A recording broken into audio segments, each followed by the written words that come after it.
Hi hello ನಮಸ್ಕಾರ ಸ್ನೇಹಿತರೆ, ಎಲ್ಲರಿಗೂ ಶಿವರೂಪಿ ಚಾನಲ್ಗೆ ಸ್ವಾಗತ. ಸ್ನೇಹಿತರೆ, ಸುಪ್ರಸಿದ್ಧ ಕೇರಳದ ಕಣ್ಣೂರಿನ ಕೊಟ್ಟಿಯೂರು ದೇವಸ್ಥಾನ ಕಳೆದ ಬಾರಿ ನಾವು ಭೇಟಿ ನೀಡಿದಾಗ ವಿಡಿಯೋ ಮಾಡಿದ್ವಿ. ಹಾಗೆ ಬಹಳಷ್ಟು ಜನ ಈ ರೀತಿ ವಿಡಿಯೋಸ್ಗಳನ್ನ ನೋಡಿ ಮುಂದಿನ ಬಾರಿ ಆದ್ರೂ ನಾವು ಖಂಡಿತ ಹೋಗ್ಬೇಕು ಅನ್ಕೊಂಡಿರ್ತೀರಾ. ಅಂತ ಸಂದರ್ಭ ಈಗ ಬಂದಿದೆ ಸ್ನೇಹಿತರೆ. ದೇವಸ್ಥಾನ ವರ್ಷಕ್ಕೊಮ್ಮೆ ಓಪನ್ ಆಗುತ್ತೆ. ಈ ಬಾರಿ ಯಾವಾಗ ಓಪನ್ ಆಗ್ತಾ ಇದೆ ಈ ವಿಡಿಯೋ ನೋಡಿ ತಿಳಿಸ್ಕೊಡ್ತೀನಿ. ನೀವೀಗ ವಿಡಿಯೋ ಏನು ನೋಡ್ತಾ ಇದ್ದೀರಾ, ಲಾಸ್ಟ್ ಟೈಮ್ ನಾನು ಹೋಗಿದ್ದಿದ್ದು. ಹಾಗೆ ಈ ವಿಡಿಯೋ ಡಿಸ್ಕ್ರಿಪ್ಷನ್ ಬಾಕ್ಸ್ ನಲ್ಲಿ ನೀವು ನೋಡ್ತಿರುವಂತ ವಿಡಿಯೋ ಲಿಂಕ್ ಇರುತ್ತೆ. ಹಾಗೆ ಲೊಕೇಶನ್ ನ ಕ್ಲಿಕ್ ಮಾಡಿ ನೀವು ಡಿಸ್ಟೆನ್ಸ್ ನ ಚೆಕ್ ಮಾಡಬಹುದು. ಸ್ನೇಹಿತರೆ, ಈ ಕೊಟ್ಟಿಯೂರು ದೇವಸ್ಥಾನ ಶಿವನಿಗೆ ಅರ್ಪಿತವಾದ ಪ್ರಸಿದ್ಧ ಸ್ಥಳವಾಗಿದೆ. ಕೇರಳದ ಕಣ್ಣೂರು ಜಿಲ್ಲೆಯ ಪ್ರಶಾಂತವಾದ ನೈಸರ್ಗಿಕ ಪರಿಸರದಲ್ಲಿ ನೆಲೆಗೊಂಡಿರುವ ಈ ಶಿವ ದೇವಸ್ಥಾನ ಪ್ರತಿ ವರ್ಷ ಲಕ್ಷಾಂತರ ಭಕ್ತರು ಇಲ್ಲಿಗೆ ಬರ್ತಾರೆ. ಸ್ನೇಹಿತರೆ, ನಿಮಗೆ ಸ್ಟೋರಿ ಗೊತ್ತಿದೆ.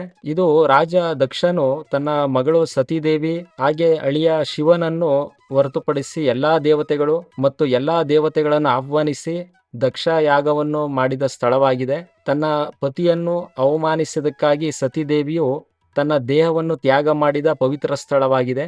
ದೇವರು ಪರಂಜ್ಯೋತಿ ಮಂಡ್ಯದ ಲಿಂಗಯ್ಯ ನಿಮ್ಮ ನೆಮ್ಮಿದೆ ಭಕ್ತರನ್ನು ಕಂದನಂತೆ ಕಾಯ ದೇವಾ ಸಿದ್ದಯ್ಯ ಸ್ವಾಮಿ ಬಂಗೆ. ಆದ್ದರಿಂದ ವೈಶಾಖ ಮಹೋತ್ಸವವನ್ನು ದಕ್ಷ ಯಜ್ಞವನ್ನು ಸ್ಮರಿಸುವ ದಿನವಾಗಿ ಆಚರಿಸಲಾಗ್ತದೆ. ಬಾವಲಿ ನದಿ ನೀವು ನೋಡ್ತಾ ಇರೋದು, ಬಲಭಾಗದಲ್ಲಿ ಅಕ್ಕರೆ ಕೊಟ್ಟಿಯೂರಂತ ಅಕ್ಕರೆ ದೇವಸ್ಥಾನ ಇದೆ. ಇಕ್ಕರೆ ಕೊಟ್ಟಿಯೂರ್ ಅಂದ್ರೆ ಇಕ್ಕರೆ ದೇವಸ್ಥಾನ ಅಂತ ಆಪೋಸಿಟ್ ಇದೆ. ಮಧ್ಯದಲ್ಲಿ ಬಾವಲಿ ನದಿ ನೀವು ನೋಡ್ತಾ ಇದ್ದೀರಾ. ಕೇರಳದ ಉತ್ತರ ಭಾಗದಲ್ಲಿರುವ ಕಣ್ಣೂರು ಜಿಲ್ಲೆಯ ಕೊಟ್ಟಿಯೂರು ಗ್ರಾಮ ಇದು. ಇಲ್ಲಿ ಅಕ್ಕರೆ ಕೊಟ್ಟಿಯೂರ್ ಅಂದ್ರೆ ಟೆಂಪ್ರವರಿ ದೇವಸ್ಥಾನ, ವರ್ಷಕ್ಕೊಮ್ಮೆ ಅಲ್ಲಿ ಓಪನ್ ಮಾಡ್ತಾರೆ. ಅದಕ್ಕೋಸ್ಕರ ಇದು ವರ್ಷಕ್ಕೊಮ್ಮೆ ನೀವು ನೋಡ್ಲಿಕ್ಕೆ ಸಿಗುತ್ತೆ. ಅದೇ ವಿಶೇಷ. ಈಗ ಹೋಗಿ ನೀವು ನೋಡ್ಬೋದು. ಇಕ್ಕರೆ ಕೊಟ್ಟಿಯೂರ್ ಶಿವ ದೇವಸ್ಥಾನ ವರ್ಷವಿಡೀ ಇರುತ್ತೆ. ನೀವು ಯಾವಾಗ್ಲೂ ಕೂಡ ಹೋಗಿ ನೋಡ್ಬೋದು. ಸ್ನೇಹಿತರೆ, ಶಿವನು ತನ್ನ ಮಡದಿ ಸತೀದೇವಿಯ ಶವವನ್ನು ಹೊತ್ಕೊಂಡು ಇಡೀ ಪ್ರಪಂಚವನ್ನು ಅಲೆದಾಡಿ ವಿನಾಶವನ್ನುಂಟು ಮಾಡಿದನು. ವಿಷ್ಣು ದೇವನು ಮಧ್ಯಪ್ರವೇಶಿಸಿ ದೇಹವನ್ನು ವಿವಿಧ ತುಂಡುಗಳಾಗಿ ಕತ್ತರಿಸಿದನು. ಅದು ಬಿದ್ದ ಸ್ಥಳಗಳೆಲ್ಲ ಶಕ್ತಿಪೀಠಗಳಾಗಿದೆ. ಆ ಪ್ರಸಿದ್ಧವಾದ ಶಕ್ತಿಪೀಠಗಳು ನಿಮ್ಗೆ ಗೊತ್ತೇ ಇದೆ.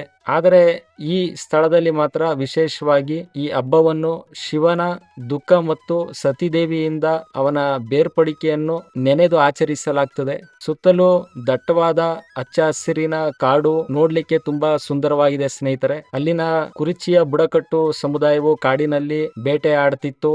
ಆದ್ದರಿಂದ ಒಬ್ಬ ಹುಡುಗ ತನ್ನ ಚಾಕುವನ್ನು ಹರಿತಗೊಳಿಸಲು ಕಲ್ಲಿಗೆ ಹೊಡೆಯುತ್ತಿದ್ದನು. ಅವನಿಗೆ ಆಶ್ಚರ್ಯವಾಗುವಂತೆ ಕಲ್ಲಿನಿಂದ ರಕ್ತ ಸೋರಲು ಪ್ರಾರಂಭಿಸಿತು ಮತ್ತು ತಾಂತ್ರಿಕ ಸಂಪ್ರದಾಯಗಳಲ್ಲಿ ಪಾರಂಗತನಾಗಿದ್ದ ನಂಬೂತಿರಿಗೆ ತಕ್ಷಣವೇ ತಿಳಿಸಿದನು. ಅವರ ದಿವ್ಯ ದರ್ಶನದ ಮೂಲಕ ಭೂಮಿಯ ಕೆಳಗೆ ಸ್ವಯಂಭುಲಿಂಗವಿದೆ ಎಂದು ಅವರಿಗೆ ತಿಳಿದು ಬಂದಿತು.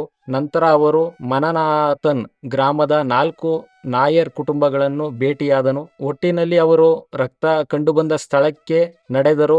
ಇದಕ್ಕೆ ಅವರು ನೀರು, ತುಪ್ಪ ಮತ್ತು ಹಾಲು ಸುರಿದು ಕಲ್ಲನ್ನು ಸ್ವಚ್ಛಗೊಳಿಸಿ ರಕ್ತವನ್ನು ನಿಲ್ಲಿಸಿದರು.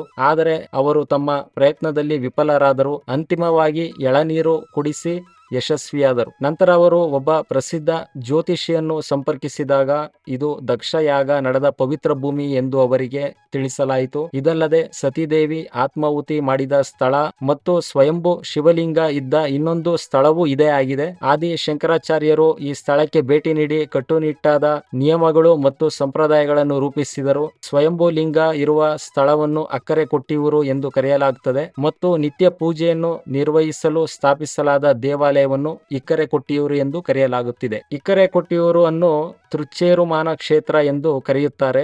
ಇದು ಬಾವಲಿ ನದಿಯ ಪಶ್ಚಿಮ ದಡದಲ್ಲಿದೆ. ಈ ದೇವಾಲಯದ ವಿಗ್ರಹವನ್ನು ಪರಶುರಾಮನು ಪ್ರತಿಷ್ಠಾಪಿಸಿದರು. ಕಾಳಿ ಪುರುಷನು ಪರಶುರಾಮರಿಗೆ ಈ ದೇವಾಲಯದ ಆವರಣವನ್ನು ಪ್ರವೇಶಿಸುವುದಿಲ್ಲ ಎಂದು ಭರವಸೆ ನೀಡಿದನು. ಹೀಗಾಗಿ ಕೊಟ್ಟಿಯೂರು ಕಾಳಿಯ ದುಷ್ಪರಿಣಾಮಕ್ಕೆ ತುತ್ತಾಗಿಲ್ಲ. ಸ್ನೇಹಿತರೆ, ಕೊಟ್ಟಿಯೂರು ವೈಶಾಖ ಮಹೋತ್ಸವ ಇದು ಕೊಟ್ಟಿಯೂರು ಉತ್ಸವ ಎಂದು ಕರೆಯುತ್ತಾರೆ. ಇದನ್ನು ವೈಶಾಖ ಮಾಸದ ಸ್ವಾತಿ ನಕ್ಷತ್ರದಿಂದ ಜ್ಯೇಷ್ಠ ಮಾಸದ ಚಿತ್ರ ನಕ್ಷತ್ರದವರೆಗೆ ಆಚರಿಸಲಾಗ್ತದೆ. ಕೊಟ್ಟಿಯೂರು ದೇವಸ್ಥಾನದ ದರ್ಶನ ಸಮಯ ಯಾವಾಗ? ಭೇಟಿ ನೀಡಲಿಕ್ಕೆ ಉತ್ತಮ ಸಮಯ ಯಾವುದು? ಮುಖ್ಯವಾಗಿ ಈ ದೇವಸ್ಥಾನಕ್ಕೆ ನೀವು ಬರ್ತೀರಾ ಅಂದ್ರೆ ನಿಮ್ಮ ಸ್ವಂತ ವೆಹಿಕಲ್ ನಲ್ಲಿ ಸುಲಭವಾಗಿ ಬಂದು ಹೋಗ್ಬೋದು ಸ್ನೇಹಿತರೆ. ಇಲ್ಲ ಅಂದ್ರೆ ಕೇರಳಗೆ ಟ್ರೈನ್ ನ ಮೂಲಕ, ಅಲ್ಲದೆ ಆಗಾಗ್ಗೆ ಬಸ್ಗಳ ಸೌಲಭ್ಯ ಅಲ್ಲಿ ಇರ್ತದೆ. ಬೆಸ್ಟ್ ನೀವು ಓನ್ ವೆಹಿಕಲ್ ಇದ್ರೆ ಬಂದು ಹೋಗ್ಬೋದು. ಕೇರಳದ ಪ್ರಸಿದ್ಧ ಕೊಟ್ಟಿಯೂರು ಶಿವನ ದೇವಸ್ಥಾನಕ್ಕೆ ಭೇಟಿ ನೀಡಿ ಶಿವನ ಕೃಪೆಗೆ ಪಾತ್ರರಾಗಿ ಸ್ನೇಹಿತರೆ. ಹಾಗೆ ಮಹಿಳೆಯರು ಯಾವೆಲ್ಲ ದಿನ ಹೋಗಬಹುದು ಸಂಪೂರ್ಣ ಮಾಹಿತಿಯನ್ನ ನಾನು ನಿಮ್ಗೀಗ ತಿಳಿಸ್ಕೊಡ್ತೀನಿ ಸ್ನೇಹಿತರೆ. 28 ದಿನಗಳ ವೈಶಾಖ ಮಹೋತ್ಸವ ಈ ವರ್ಷ ಮೇ ತಿಂಗಳು ನಾಳಿದ್ದು 29ರಿಂದ ಪ್ರಾರಂಭ ಆಗ್ತಾ ಇದೆ.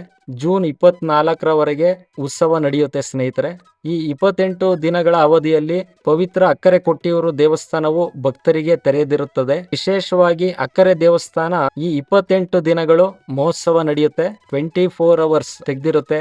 ಕಂಟಿನ್ಯೂಸ್ ಆಗಿ ಭಕ್ತರಿಗೆ ದರ್ಶನಕ್ಕೆ ಅವಕಾಶ ಇರುತ್ತೆ. ಶಿವನ ದರ್ಶನ ಪಡೆಯಲು ಮತ್ತು ದೇವಾಲಯದ ಆಚರಣೆಗಳನ್ನು ವೀಕ್ಷಿಸಲು ಭಕ್ತರು ಹೆಚ್ಚಿನ ಸಂಖ್ಯೆಯಲ್ಲಿ ಇಲ್ಲಿಗೆ ಈಗ ಆಗಮಿಸ್ತಾರೆ. ಮಹಿಳಾ ಭಕ್ತಾದಿಗಳು ಅಕ್ಕರೆ ಕೊಟ್ಟಿಯೂರು ದೇವಸ್ಥಾನಕ್ಕೆ ನಿರ್ದಿಷ್ಟ ದಿನಾಂಕಗಳಲ್ಲಿ ಮಾತ್ರ ಭೇಟಿ ನೀಡಲು ಅವಕಾಶವಿದೆ. ಅಂದರೆ ಮೇ 31 ಭಾನುವಾರ ಪ್ರಾರಂಭವಾಗಿ ಜೂನ್ 20 2026 ವರೆಗೆ ಮಹಿಳೆಯರು ಭೇಟಿ ನೀಡಬಹುದು. ಇಲ್ಲಿ ಆನೆಗಳು ನೋಡ್ಲಿಕ್ಕೆ ವಿಶೇಷವಾಗಿ ದೇವಸ್ಥಾನದಲ್ಲಿ ಕಾಣುತ್ತೆ.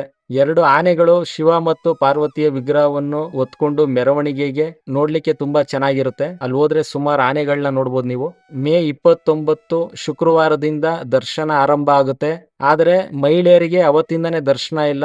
ಮೇ 31ರಿಂದ ಜೂನ್ 20ರವರೆಗೆ ಮಹಿಳೆಯರಿಗೆ ಭೇಟಿಗೆ ಅವಕಾಶ ಇದೆ. ಕೊನೆಯದಾಗಿ ಜೂನ್ 24 ಆ ದಿನ ವೈಶಾಖ ಮಹೋತ್ಸವಕ್ಕೆ ಕೊನೆ ದಿನ ತೆರೆ ಬೀಳುತ್ತೆ. ಪೂರ್ಣ ಮಾಹಿತಿಯನ್ನ ತಿಳ್ಕೊಂಡಿದ್ದೀರಾ ಅನ್ಕೋತೀನಿ ಸ್ನೇಹಿತರೆ. ನೀವು ಪ್ಲಾನ್ ಮಾಡಿ ಹೋಗಬಹುದು. ಶಿವನ ಆಶೀರ್ವಾದವನ್ನು ಪಡೆಯಬಹುದಾಗಿದೆ ಸ್ನೇಹಿತರೆ. ಎಲ್ರಿಗೂ ಈ ವಿಡಿಯೋನ ಶೇರ್ ಮಾಡಿ. ಈ ವಿಡಿಯೋ ನೋಡಿದಕ್ಕಾಗಿ ಧನ್ಯವಾದಗಳು.